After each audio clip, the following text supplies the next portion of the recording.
Guys, would you eat decomposing, decaying, maybe like deliberately, artistically fermented fish? Oh, wow.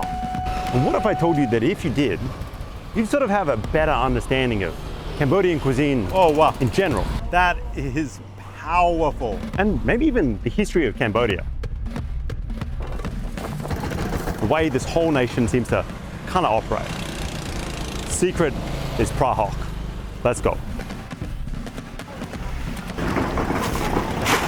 This is Prahok season. This whirlwind of activity at the tail end of rainy season in Cambodia, where masses of migratory fish are caught and preserved in what can be a rather shocking manner. It is a controversial food, even here in Cambodia. We begin in the village of Mae Chai, watching just an army of long-tail riverboats land one after the other.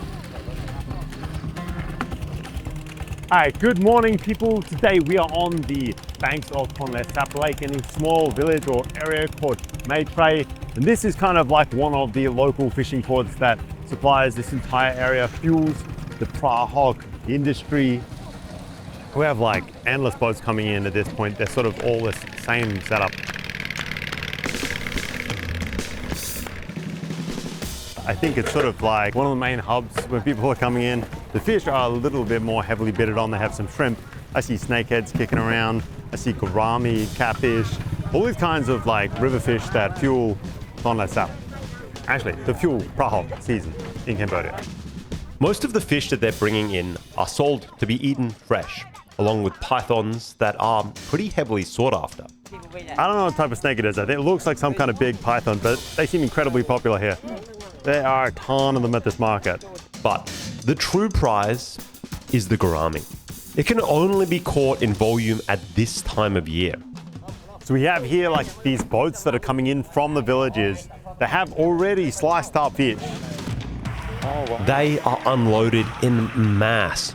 Giant baskets of beheaded gourami are dumped onto these huge rubber mats, where a number of shovel loads of coarse sea salt is mixed in. It's interesting to me they're weighing it out in those kind of like concrete mixing proportions. How many big buckets of gourami versus how many giant shovelfuls of salt. It's exactly as I used to mix concrete as a kid. Maybe not the same ratio, but you get my point. Once the fish are thoroughly salted, they're crammed into buckets and loaded onto trucks. I'm told they're headed all the way to Thailand, where they'll wait in a fermentation room. And this isn't your delicate, refined fermentation. This is raw, unvarnished food preservation at its most primal. This gourami is coming in by the absolute basket load, so we're going to follow it down, find the original source, chase down the village that this just industrial amount of gourami is coming from. Not satisfied with the roadside spectacle, we ventured deep into the floating villages of Tonle Sap. Here, the surging abundance of fish is driving a hectic, relentless rhythm of daily life. Man, I know this shouldn't kind of be shocking. I mean, so much of Cambodia gets flooded, and the whole country is really like this giant bowl.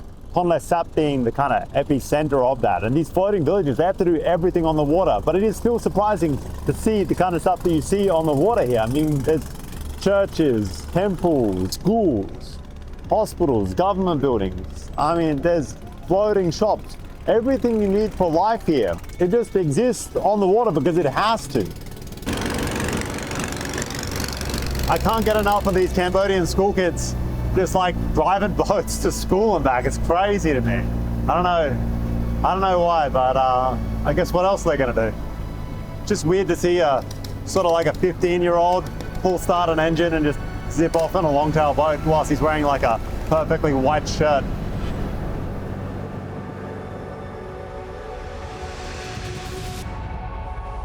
And what is it? So it's like fermented shrimp. Yeah, fermented shrimp. Can I try some?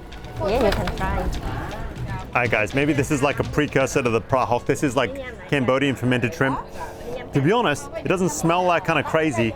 In Vietnam, Mam tom, which is like the fermented shrimp paste there, goes a deep purple color, and it is one of the most triggering smells that you will find in food. I swear, like very few people can tolerate. But this stuff still looks kind of like shrimp-like. Let's go. Oh wow, that is strong. Strong taste. That is so strong. Salty. Super salty. Yeah. Wow, yeah, that definitely has a bit of that mam tom. I would say that's even more powerful than mam tom. Oh, I imagine you're not supposed to just eat it like that. That is powerful. Wow. I can see that being like a part of another dish, but eating it straight up like that is intense. It's not long before we come across a floating fish factory, for lack of a better We term. arrived at the Prahok place now.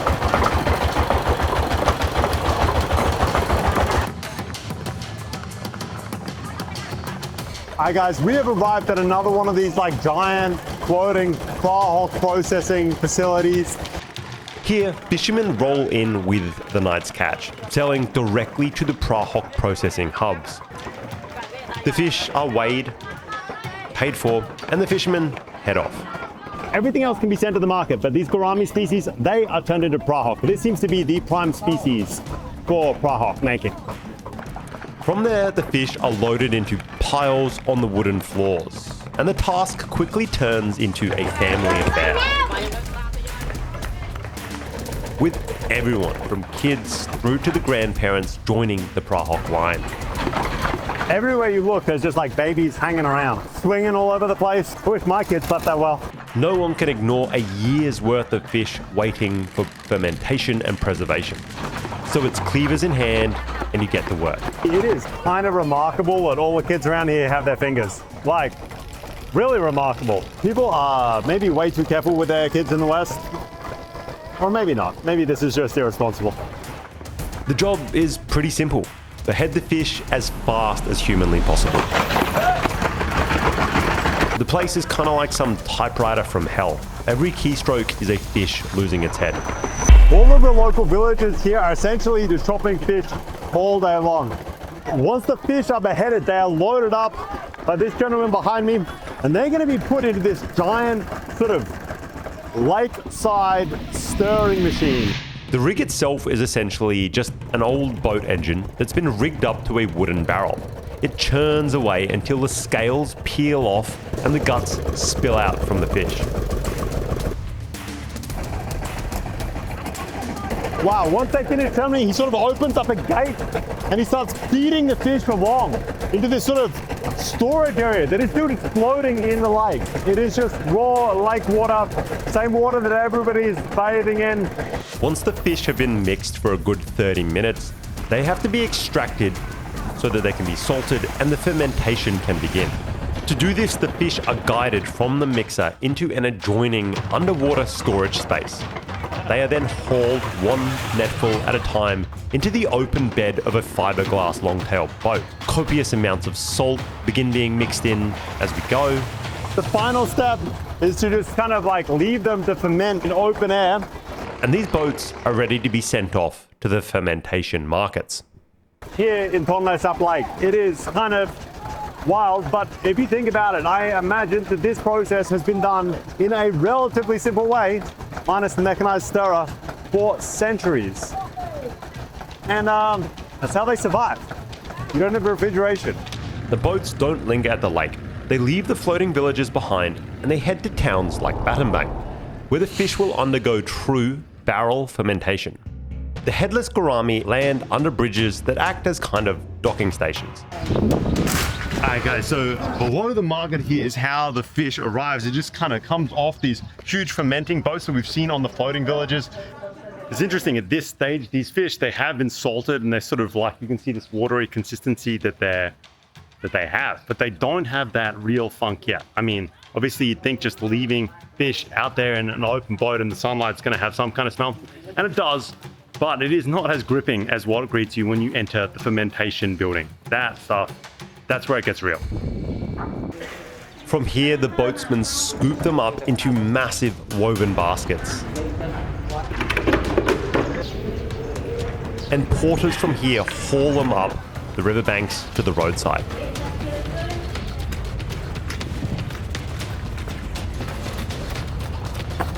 These guys make it look pretty easy, but trust me, these loads are seriously heavy and they shift around. And there are thousands and thousands of kilos of fish to move every single day. Heavy? Oh. The fish are then loaded onto a trailer and make a short trip into the fermentation building or market. That's like so much fish. Oh, careful. Oh, and then it goes right over here. Wow.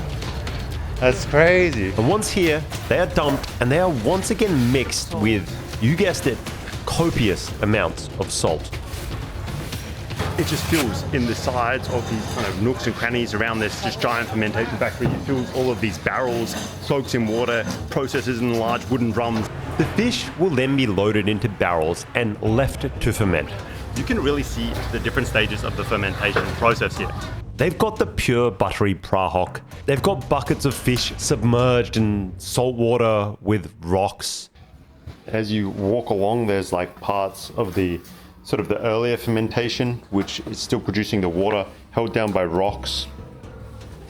And there is like, just under here, there will be a plastic layer that kind of separates the Prahok from the rocks. It's not just touching the Prahok directly, but you know what I mean? It's still kind of jarring to see. And it's wild just seeing it spew out of the top of these buckets once it is finished. Like you can see here, just overflowing with Prahok.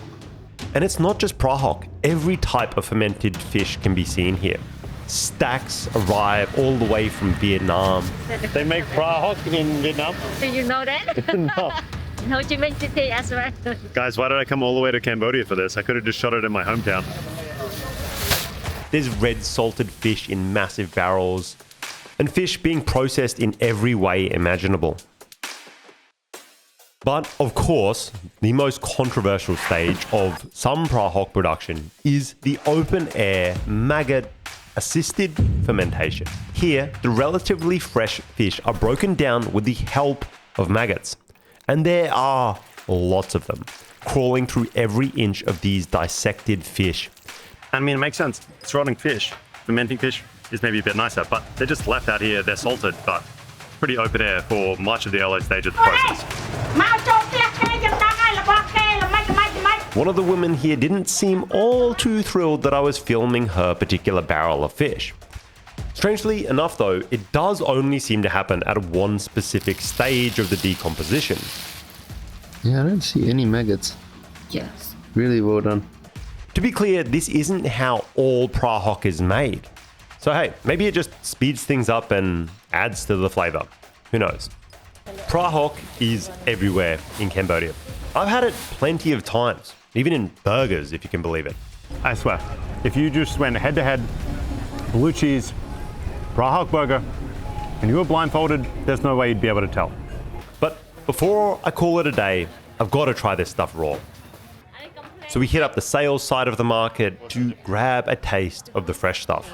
I just want to try like a little bit. Some flour? Yeah.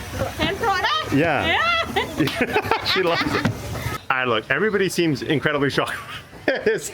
My fixer can't even watch. I'm just gonna eat the bottom. You see, it really seems like Prahok is far more of a condiment than it is, or an ingredient than it is eaten raw like this. I'm just gonna nip the bottom of it, just to help these guys out.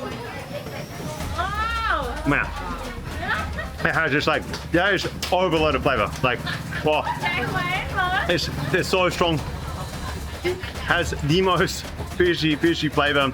This kind of kick behind it, like you can taste the fermentation, the salt overload. I mean, that's maybe the main thing, is just quite how salty this is. Again, you are definitely not supposed to eat this raw like this. They usually chop it in with like lemongrass, chilies, all kinds of stuff, or mix it in with the rest of a recipe. But there it is, guys, straight up Prahok. That's kind of gnarly, I'm not gonna lie. Really hardcore. And surprisingly, the fish actually has like a little bit of texture in there. I thought it'd be pure, just mush at this point. That, if anything, it kind of tastes like it has this real, that kind of like rich umami type flavor you get from salami. Kind of crazy. Wow. Not all Prahok is made at such an industrial scale.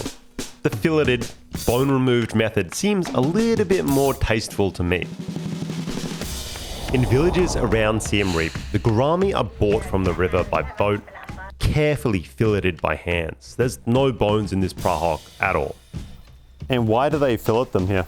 Why don't they just cut the heads off? The people in Siem Reap, they do not eat it. Oh, right. So this is sort of like a higher standard, maybe. Yes, highest standard for. The fillets are perfect. I thought the Japanese had the best knife skills, but these Cambodians might be rivaling them. This is kind of crazy work. These tiny little gourami, and it's just sort of 2 quick cuts, and you get these perfect fillets. It is then salted and left to ferment in buckets. So you can see the difference, guys. Like, again, in the past using these large barrels, but now essentially they have just loaded it up into these plastic drums, and there is 4 cut to size pieces of wood and a large ring of plastic, and then they just weigh down the entire thing so that it stays submerged in its own sort of like salty juice. And I imagine because it's submerged under the water, that's why it's not getting any of the sort of like, I don't know, flies, worms, maggots, that kind of stuff involved with it.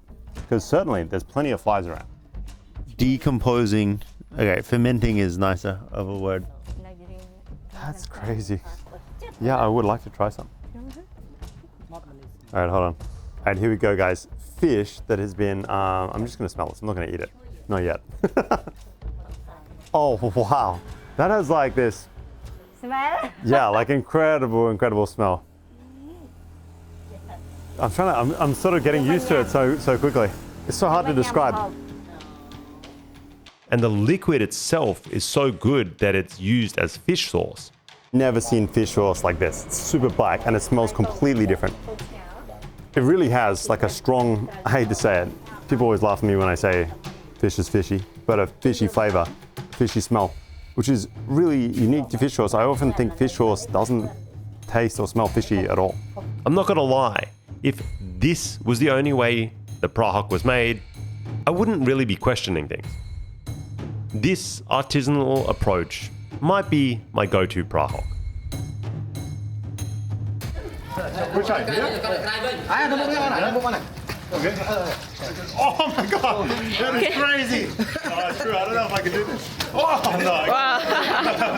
Can you do it? That is crazy. Oh my god. Alright, that's crazy. I knew that stuff was heavy, but it's the fact that it moves around its face. That is insane. I cannot believe those guys can lift that shit.